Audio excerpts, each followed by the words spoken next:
Hey Finxters! In this video we are going to take a closer look to the iloc index of a data frame.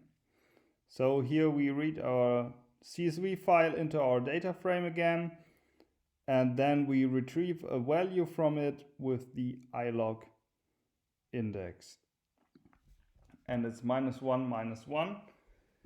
We already saw that we can pass a single integer to it and we get a whole row, in this case the last row. If I put here the 0, then it's the first row, as you can see, and so on. So now if we want to get a value from the row we retrieved, we could use a second bracket, and then we take the third value, which is country capital population. And you see here we have the population of Germany. And we can make it a bit simpler. We can just remove those brackets and write it like this, and we will get the same output.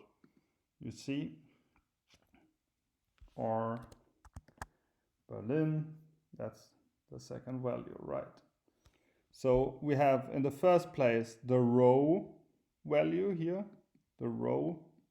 And in the second place, we have the column value. So right now, it's row 0, so the first one, and column 1, so it's the second one, 1, 2. And you see we get Berlin.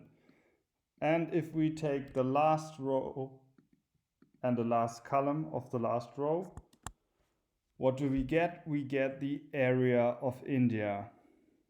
And that's how iloc works.